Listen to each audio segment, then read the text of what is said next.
multi-sectoral organization upang incorporated ay ito nga na-present naging presidente no si Silicio Fernandez.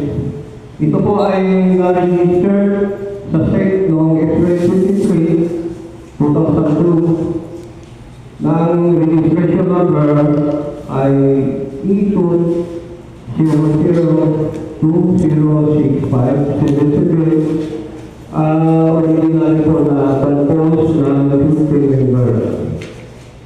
Ang POA ko ay organized kasama yung UP ay UP Upstart. Yung UP Upstart po, ito po yung UP